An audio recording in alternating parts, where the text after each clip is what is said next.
This is Musical Talk. Musical Talk. The UK's independent musical theatre podcast. Musical Talk, the UK independent musical theatre podcast. Well, hello, welcome to this week's episode of Musical Talk. I am here with my friend Robert Gordon. Hello, Robert. Hello. We are sharing tea and coffee with Sir Tim Rice, making his second appearance on the third appearance on the podcast, really. And he's going to talk to us today about From Here to Eternity, which is your new musical, which is going to be playing at the Shaftesbury Theatre in September. This is right. Well done. That's my job done, so... Yes. Well, Tim, I wonder if I could start by asking, I find it very interesting, the whole idea of the project, because I think it's a great film, the From Here to Eternity, a kind of iconic film with a number of iconic performers in it. But also, I think the novel, which I believe is rather different. I've just started reading the novel, actually, and find it quite fascinating, a much better novel than I assumed it would be. And I wonder if you could say a little bit about how it came about. How did you? I know that Stuart Brayson had initially worked on the idea and brought it to you. And if you could tell us a little bit about that and who the team is and how you've worked together with the rest of the team. Well, it's Stuart's idea, and it's important to stress that we are basing our show on the book, not on the movie. It was a very good movie. It came out 60 years ago. Iconic cast as well. Yeah, great cast. Very, very dramatic, won lots of Oscars.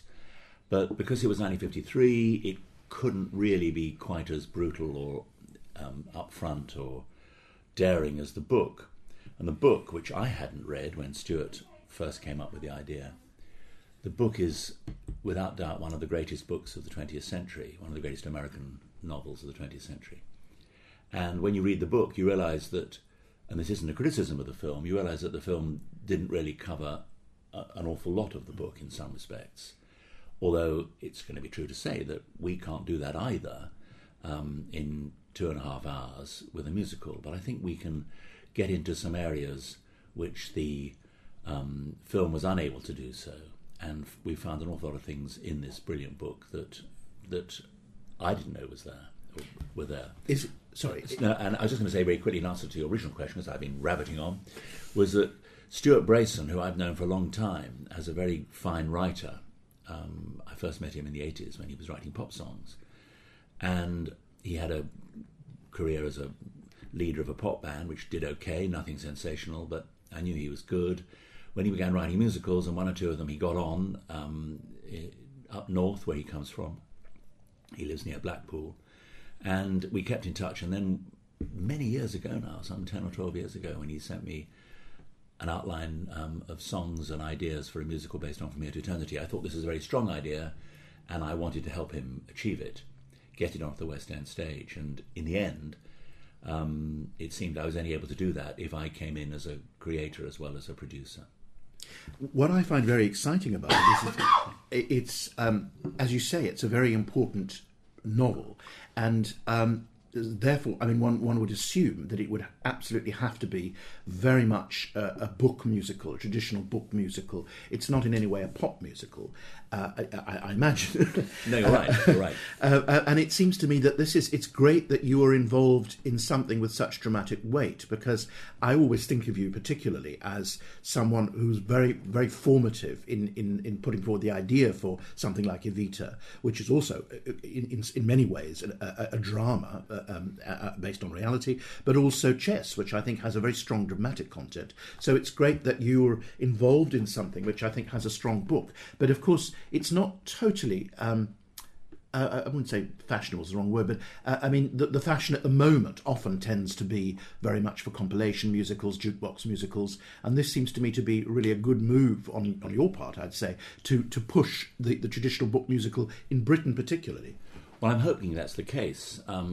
It will have a book. It has got a book. It's got a very good script written by Bill Oakes, who's a fine writer I've known for a long time, and he's got a background in musical theatre and film, working with Robert Stigwood. He was producer of the music for films like Saturday Night Fever and Grease, and he's written some television plays. This is the first time he's actually written a book for a major West End musical. And what I like about working with people like Bill and Stuart is that it is their first time in this particular region, as it is for the director, Tamara Harvey, who is a wonderful director, but this is her first big musical. And it's very exciting for me as an old codger to work with three very talented people who I have 100% faith in, who are all kind of new to it.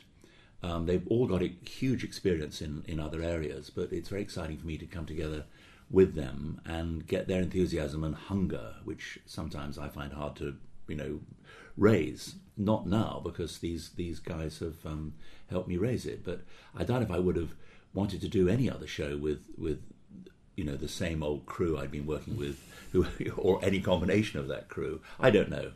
It all depends. It all comes back to the subject matter, and this is a very strong story.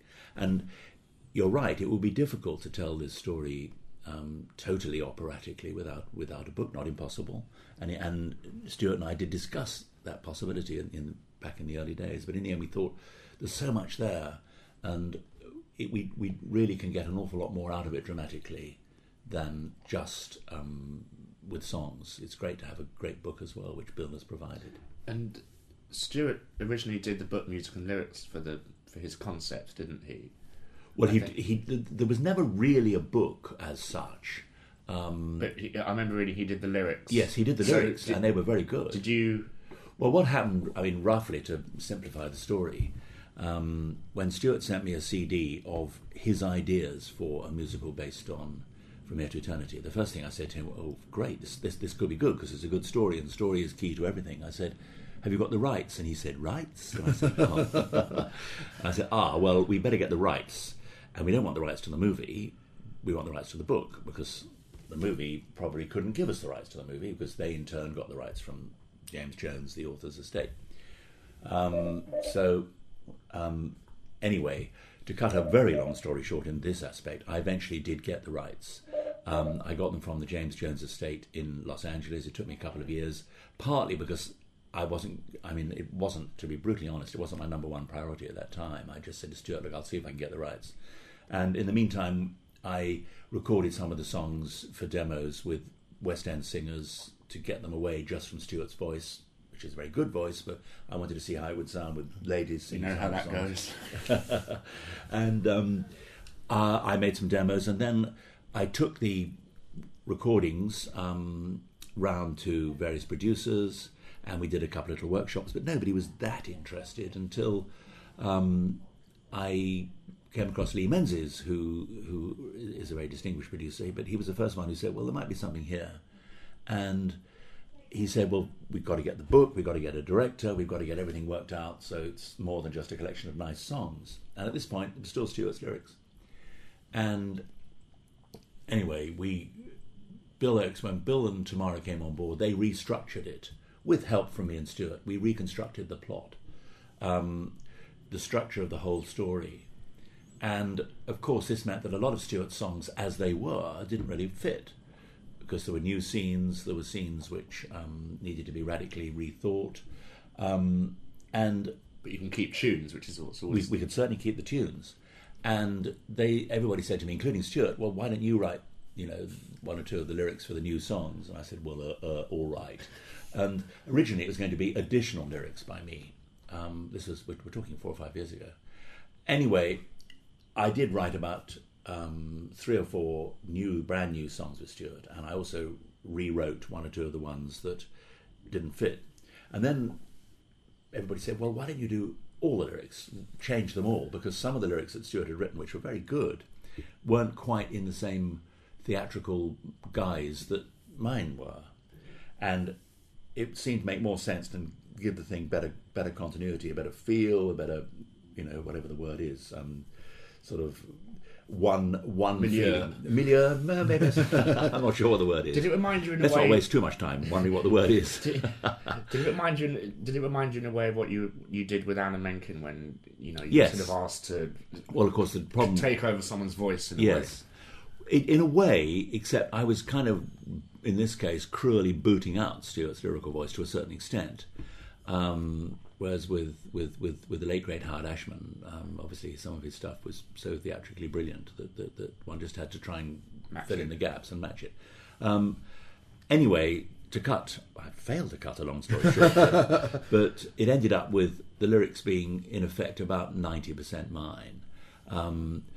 There's a few titles of Stuart's I've kept, and the odd line here and there, but it's true to say that in terms of what we each contributed, that it's now in effect lyrics by me, music by Stuart. But it's collaborative, isn't it? Yeah. What I find very interesting about your own career is that it seems to me that when you started, you were very much the initiator of the book idea, and the lyrics drove the book, especially in those more operatically structured pieces. Right up to Evita, yes, at least up to Evita, and so that was a different kind of work, and that was a different kind of project for you, where the dramaturgical idea was very much yours, and now you're having to work in the old sort of traditional American way of actually there's the book, there's the music, there's the lyrics, and you're having to find voices for the characters in a different kind of way and fit it to the dramatic context. And the way you've described it very clearly, that when you change the approach to the book, obviously all the lyrics the songs will change. I wonder if have you found that an interesting challenge, or is it different from the way in which you've often worked in the past? I suppose it is different. When you go down to writing an actual song or a scene, it's the same old story. Can I find a rhyme? Can I say something in a way that hasn't been said too often before? Wordplay and things. Yeah, that hasn't changed. But you're right. It's a different approach, and actually, it's for me a very refreshing one. And it's good to work, as I said before, with a young team, a new team, and giving me a fresh approach to the way I write. It's not it's very unlike some of the shows I've done, like Lion King or Joseph, which are aimed at children, but they're sort of fun, light-hearted shows, which I love doing, and maybe one day I'll do another one. But this is very much a grown-up show, and it's got a book. It's complex, it's adult. These are all things which, on the face of it, don't make it incredibly commercial. And you're famous, I think, as a lyricist for your wit and jokiness. Really? You are. Where did that come from? next to Noel Coward, I would say. But I've heard of him. But I think people know you for the irony and for the jokiness of stuff like Joseph, and for the Lion. There's a certain amount of wit and jokiness in those shows. And this I imagine would be very different, because you can't always find jokes in the material. No, I hope there's some humorous moments. I think it's possible to have comic relief. Yes, I always think of one of my favourite, greatest lyrics of all time is G Officer Krupke, and that is a brilliant lyric, which is very dramatic but very funny, and works very well within a pretty serious story. And whilst commenting on the social, while making a very good point, both in the plot and in the whole society that the story was told in. And I'm hopeful that one or two of the songs in From Here to Eternity will not for a moment say they'll be as good as G Officer Krupke, but I hope that they'll have a bit of that, the GIs saying, what are we doing here? Why are we here? We're here for 30 years. Are we mad? There's a lot of possibility there, which we've already been working on, and I hope that will come over. So there will be, I hope, some wit for those who like that sort of thing. Do you think there'll be comparisons between From Here to Eternity and South Pacific? Well, there might be. It didn't, stupidly, it should have done. It didn't cross my mind but, until, I suppose, I was 3 years in with Stuart, that this is not the first musical written about GIs in the Pacific. But there again, most musicals, you could find some parallel. Lion King is not the first musical to feature felines. Based on Hamlet. Based on Hamlet, yes.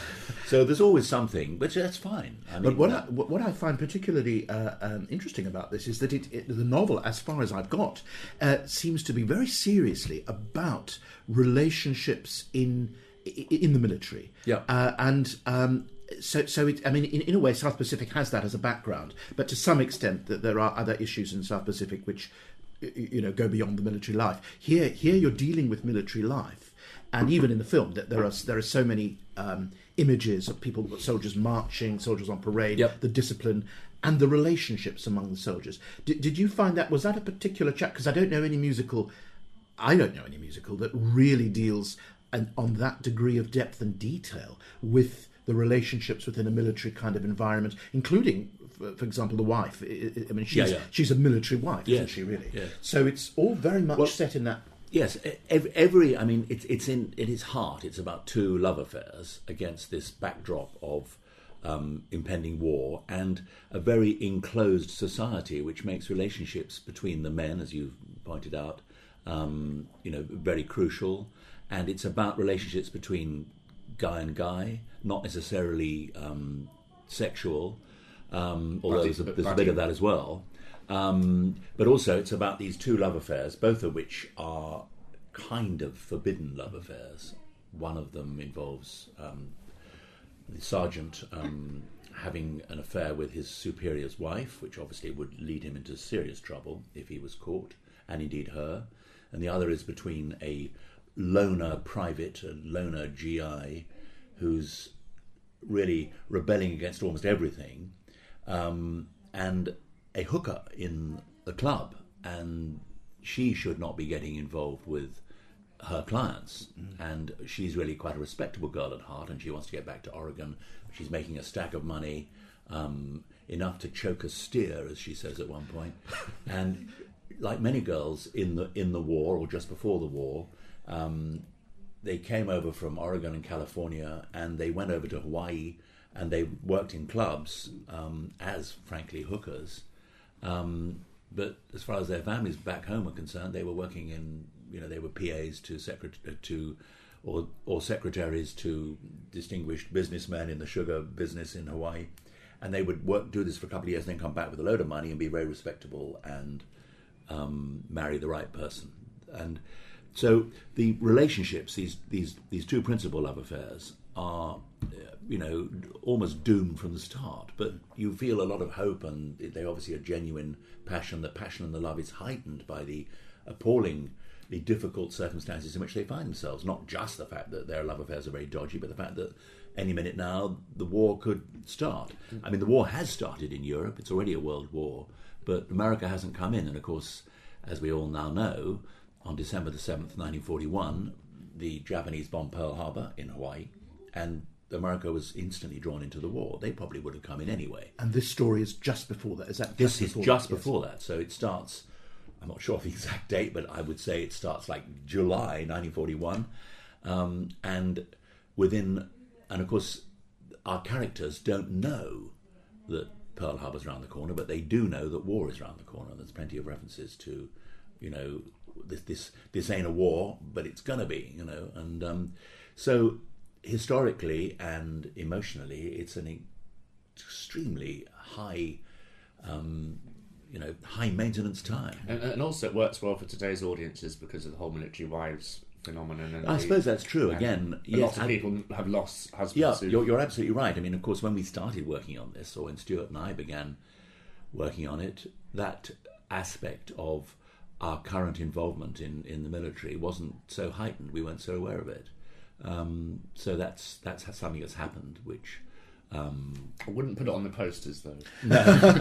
No, we're not trying to. I mean, this isn't something that we're trying to cash in on remotely. I mean, but on the other hand, people are interested, but I if think, people and aware of this. Yeah, I think it has a certain relevance. Yes, and we're less inclined, I think, to see military life sentimentally today, aren't we? I mean, we're possibly, yes. I mean, yes, I think that's true. It's a hard, brutal life, and as we've seen with our military today, people's lives are profoundly affected. People at home just as much as people out there, and lives get lost, and it's awful. It strikes me, just looking at the story from the outside, as I say, just having dipped into the novel, that there are two things that seem obvious to musicalise, and one is that one of the central characters is a bugler. And there's some competition about the bugling, and then the other thing is boxing, which I thought might make for interesting dance. Well, I don't know whether that features at all in the show. But did the bugling appeal to you in terms of musicalising it?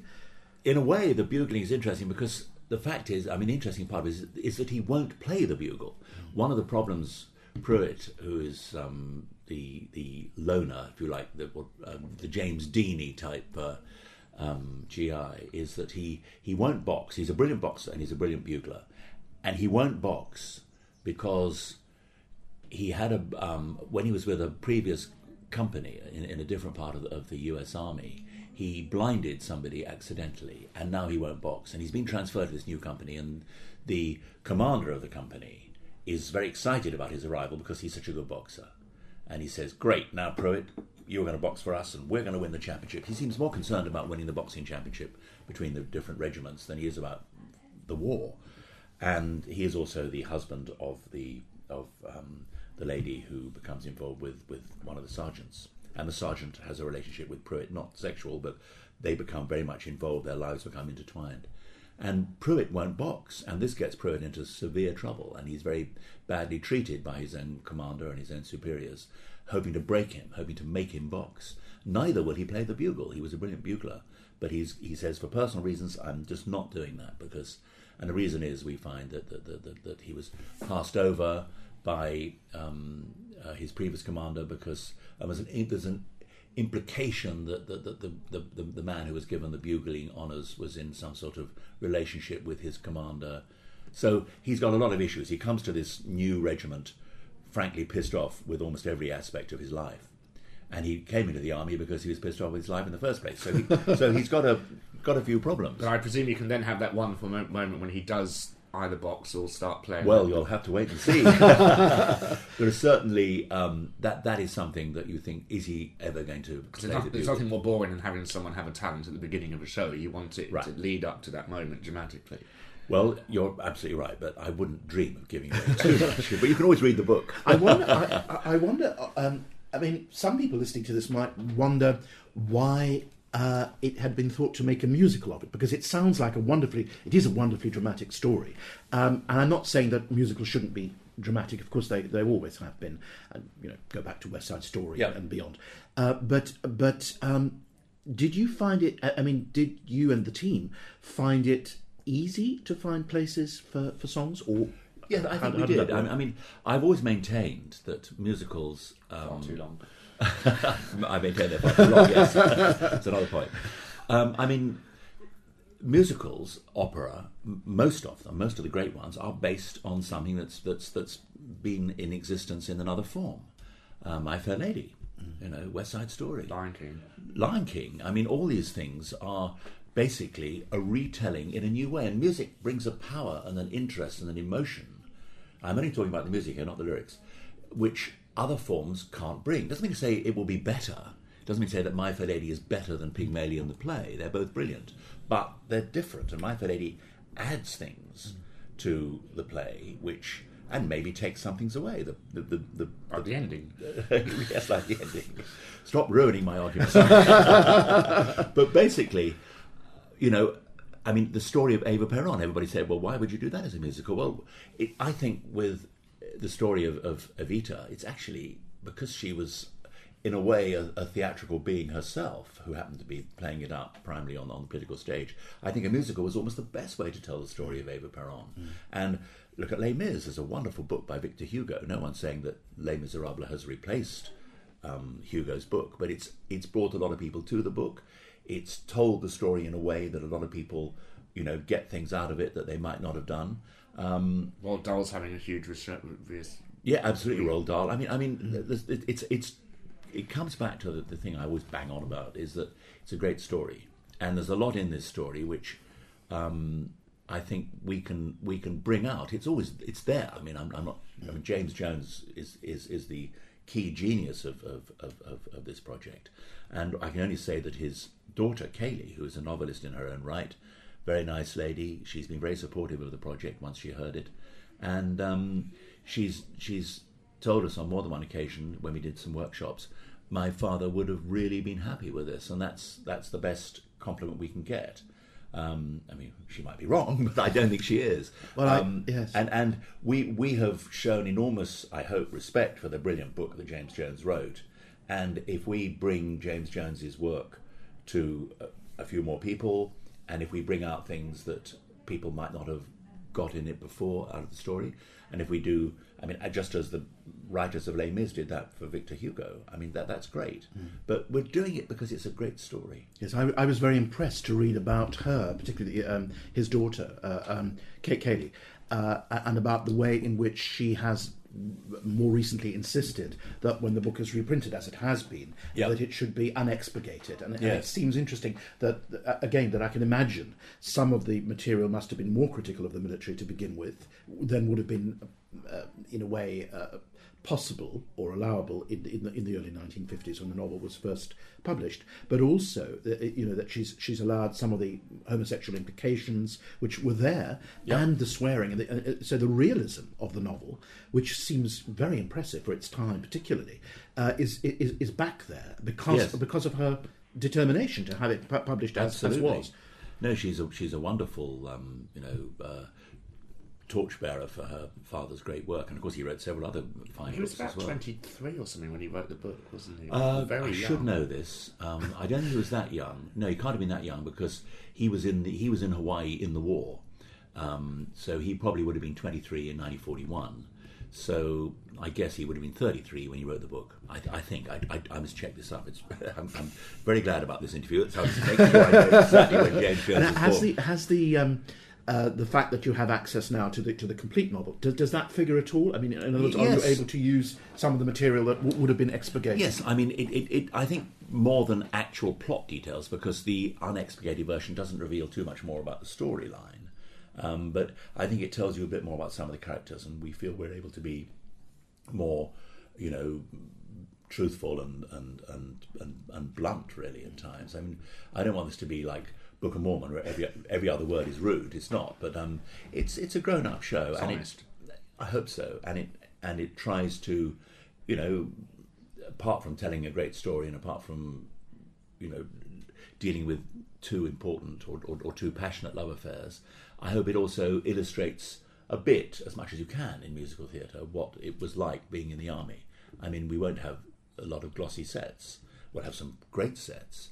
But sets, listeners. But there's the, I mean, from a theatrical point of view, one of the things that also appeals to me about this story is that we've got contrast of the stark barracks and the rather glamour of Hawaii, including the slightly tacky glamour, but it's still glamour of the club. The brothels and the bars. So there's a lot of variety there, and just as the men escape on Friday nights into the flesh pots of Honolulu, so the show will at times escape from the, bareness and the brutality of the barracks into the glamour and the excitement of nightlife in downtown Honolulu. It does sound fascinating.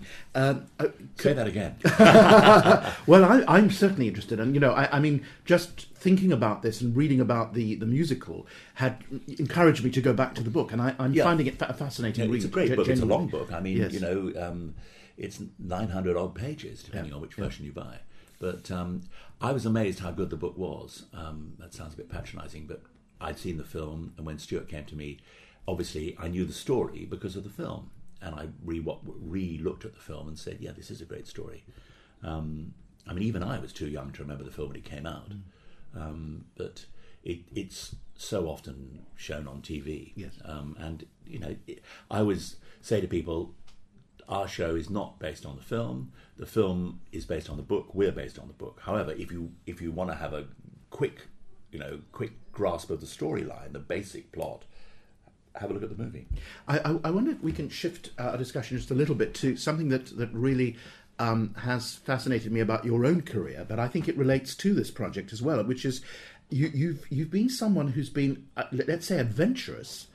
You may have other words for it, in terms of the way that you've worked with different people. I mean, you have worked, obviously, a number of times with Andrew Lloyd Webber, but you've also worked with Elton John a few times, you've worked with Alan Menken a few times, and doubtless there may be others. But actually, you have worked with the ABBA boys, but you have worked with a large number of composers, and that's not typical. I mean, I think perhaps most of the Broadway, traditional Broadway composers have always worked as teams, And I wonder if that's something that you've really enjoyed, and now you're working with a completely new team. Yeah. It seems to me, and it does seem to me that is an adventurous thing for a lyricist to do, because you could get lost.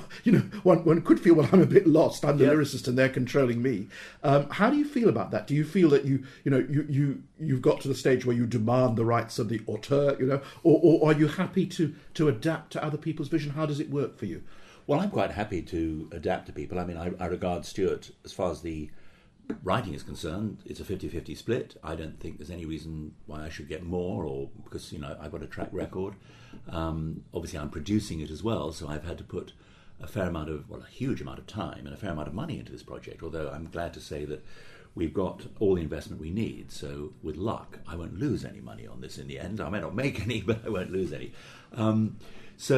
But the thing is, it's interesting. I have written with a lot of different composers, but and you say that's not usual, but there again, there aren't that many other lyricists around. There's Don Black, and after that, you think, I'm not quite sure who else is there doing it time and time again. No one else is insane enough to do it time and time again. Richard still goes. Richard, I think, is a brilliant comedy writer, but he's not really written that many shows. I mean, he's got wonderful careers, not least in charitable works, and I'm an enormous fan of Richard. It's a shame we haven't heard more from Charles Hart. Well, Charles Hart is a very distinguished lyricist as well. He's also a great composer, and I think he might have been almost slightly distracted by the mega success of Phantom, and I think it's I would say that his contribution to Phantom has been grossly underestimated and grossly underappreciated, in my humble opinion. But I digress. I'm not quite sure what I'm digressing from. Yes. I mean, initially, I would have, if you'd asked me this question, or if somebody had said in 1978, what's going to happen with your career? I would say, well, Andrew and I will carry on writing until, the public tell us to get stuffed. But then, of course, he wanted to do Cats, and that didn't need any lyrics, and then I think he wanted to do Starlight, which wasn't something that particularly interested me. And by then I was working, I thought, well, while he's doing Cats, I better do something else. I don't know why I thought that, but I did. And I worked on I wanted to do this children's show, Blondel, which didn't really work. Although it is actually being reworked at the moment. I don't know whether it will ever achieve anything. And then I got this idea for Chess, which Andrew wasn't that interested in. And I took it to Bjorn and Benny because I heard by chance they were looking to move into theatre. And then once that had happened, even though Chess wasn't initially a mega success like Phantom, and Andrew then, of course, went into the stratosphere with Cats and Phantom, it was kind of over for us. And I thought, well, that's a pity. We discussed at various points coming back together, but there was nothing really that worked. And I thought, I'm going to get sucked into some sort of machine here. And with Phantom, I mean, Andrew approached me about Phantom, but then it was clear he only wanted me to do some lyrics, and I thought no. And also, I was again, these are great ideas because they've been huge successes, but they weren't ideas that really appealed to me, and I could afford not to do things unless I really wanted to. And I wanted to do Chess, and it had a few ups and downs, but it's still going strong. It's still one of the most performed musicals around, and I'm very glad I did that. And then I went to Disney, and I suddenly found myself working with Alan Menken, who's brilliant, one of the greatest Broadway composers of his time. Elton John, who's one of the greatest pop music. And suddenly I found I was involved in the biggest animated film ever. I was involved in one of the biggest Broadway shows ever. I thought, actually, it's gone rather well. do you find it? Well, I mean, it sounds way probably gone better than it would have done with me and Andrew sticking together. It's rather stimulating for you. Yes. You work with people with a different musical attitude. No, and working with Elton, of course, was different because he liked the words first. Yeah. And working in movies was different. I mean, I was very fortunate to get into movie musicals. All right, they were animated, but they were good. And I think they've subsequently become stage. Yes, I didn't expect that. So I've been very lucky. It's turned out working with different composers. I think in retrospect, if Andrew and I had stuck together, I don't think we would have either of us done quite as well as we have separately. I mean, I may be wrong, but I don't think I could have done much better. Well, it's difficult not to get into a formula when you are a partnership like that. And I'm not sure that. I think our tastes in musical theatre, Andrew was probably more traditional than me, which is fine because that works. I mean, Phantom could not have been. I mean, that's a huge success. But I think going down the road I've had the great fun of working with indisputably brilliant composers like Bjorn and Benny and Alan and Elton.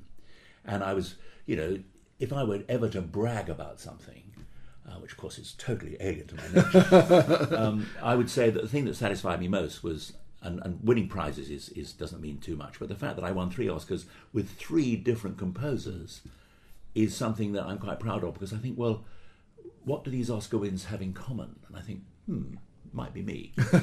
Well, it's a discipline, isn't it? Because the lyricist has to be very disciplined. Among all the people working on a musical, isn't it the lyricist who, and almost writing the lyrics is the most, it's the aspect which requires the most discipline. Well, it requires the most time, that's for sure. Because you can have a tune, but you still want to do 5 sets of lyrics to it. You precisely, and sometimes, quite rightly, not a criticism, in a show like Evita, you're not only writing 6 verses or 6 stanzas of Don't Cry For Me Argentina, you're writing 6 to Oh What a Circus, which is in essence the same tune, and Santa Evita. It's quite right that in an opera, themes should come back musically, and they're vitally important, and on their own the lyrics would do nothing. But it takes a long time to write. And then you get stuck into a wonderful rhyme pattern. You think, oh shit, I've got to do it again 6 times. One good thing about working with Elton is that if I don't like the rhyme pattern, because there's no tune at that point, I can change the rhyme pattern. And I say, do I really need a quadruple rhyme?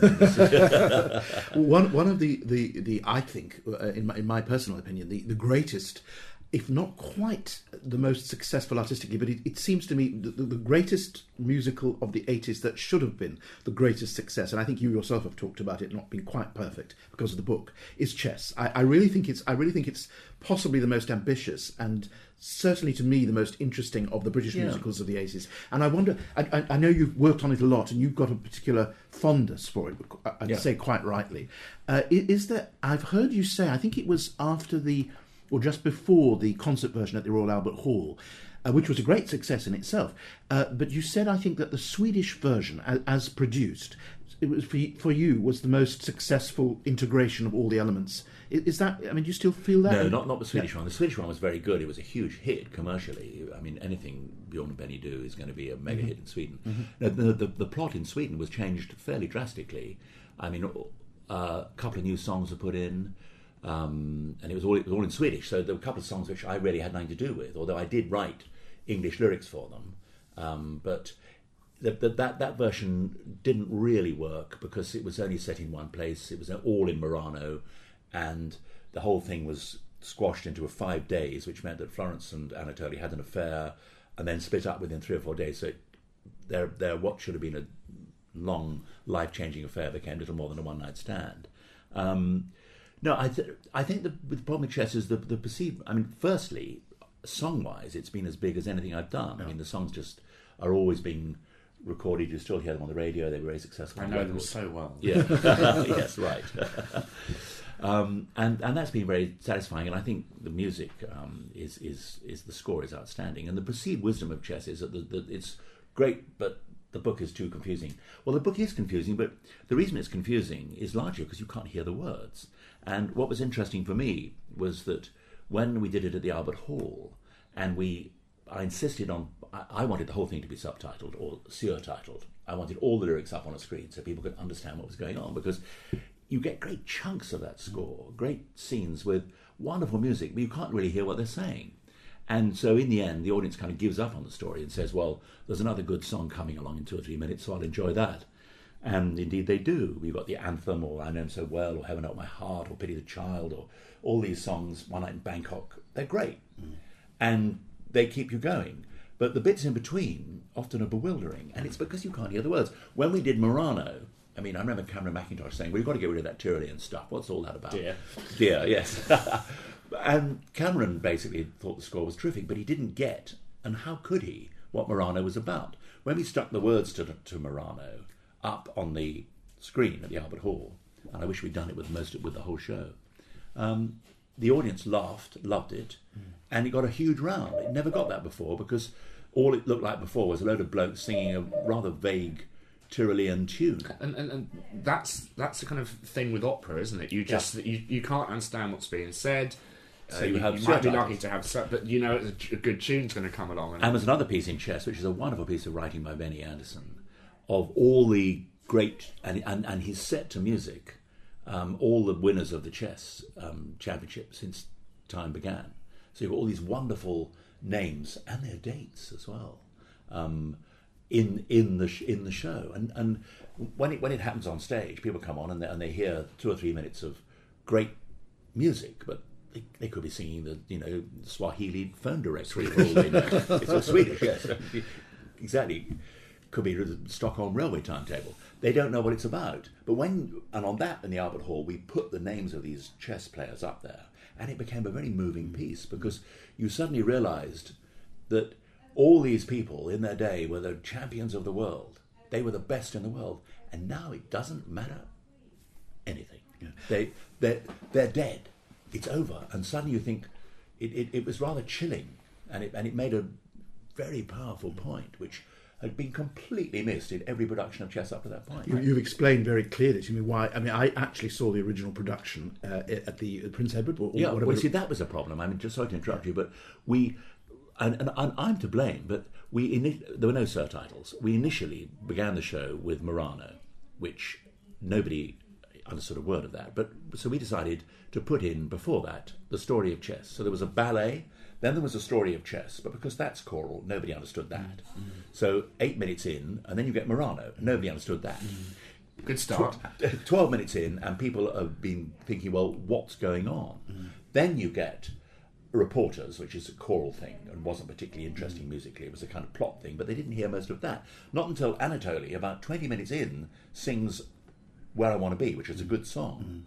Did the audience have a clue what was happening? So we were struggling to get them back. Yes, I remember it. I still have this image, remembering it looking beautiful, but not having understood very clearly what the point was. And when I saw it at the Albert Hall, I thought, suddenly I got it. I got the whole thing. It still wasn't as clear as I'd liked it to be. I mean, there's a great, very important song called "It's the US versus USSR." I mean, it's a song in which it's the Cold War song, and of course, most people these days, young people don't really understand or remember what it was like in the Cold War. And really, we should almost start with that song now, but we should have the lyrics up so people can understand what's going on. Do you think with the success of Les Mis as a film, do you think a film of chess would be the next step? I've kind of thought, I mean, we're always getting offers to do chess. It's always being staged, and we've had Broadway talks about it again, because the Broadway show was a disaster. And if somebody came up to me and said, right, we're going to do this brilliant Broadway show, we've got the world's greatest director, we've got some stars, blah, blah, blah, fine. I'm not going to say, no, you can't. But I think it could work. I mean, if I have an ambition left, apart from swimming the channel, which I don't think I'm going to do now, it would be a film of chess. I think it could really work. And we've been talking about that for 20 years. And I think you could then hear every word. You could put in a bit of dialogue to make the story clearer. You can have text, you can mix it properly. Yes, exactly. And you could get over the feeling, which people don't remember now. I mean, I'm older than you guys, but you've got to be really 40 to have an adult appreciation of what it was like living in the Cold War. Yeah. And it was very interesting. I mean, people didn't wander around in this country worrying all the time, but it was kind of taken as a given that. Can you say that? Taken as a given? It's an interesting phrase. Yes.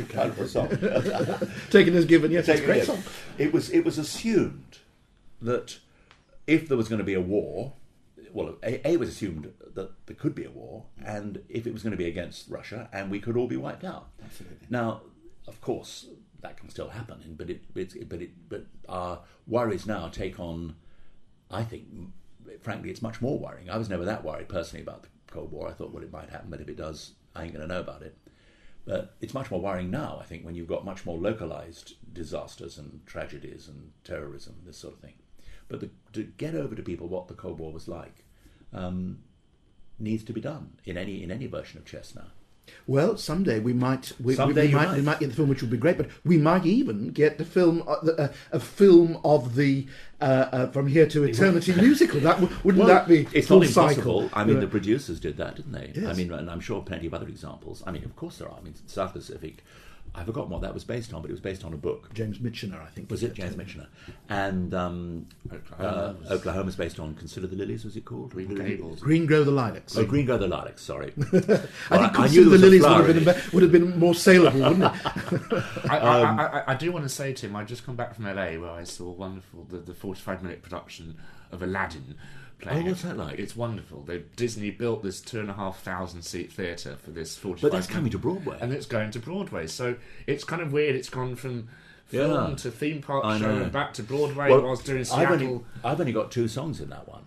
Because I came in at the last minute. There's more composers than most shows have producers. Yes, I mean, but they can't boot out Whole New World.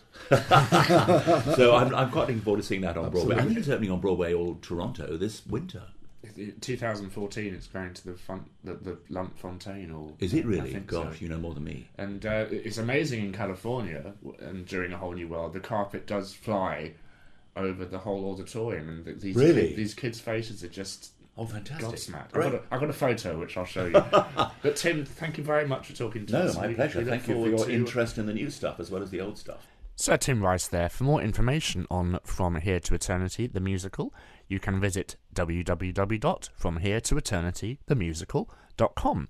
For more information on Musical Talk, please visit musicaltalk.co.uk or follow us on Twitter at twitter.com/musicaltalk. We're going to end this episode with a clip from Michael Ball's new album, Both Sides Now, which features a song written by Stuart Brayson and Tim Rice from Here to Eternity called Fight the Fight.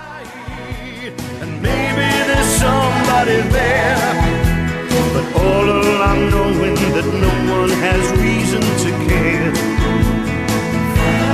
Fighting the fight,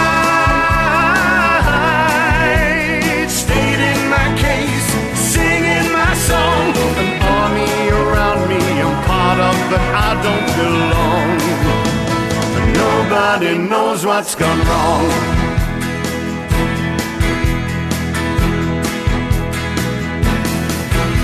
A man's on his own, whatever illusion applies.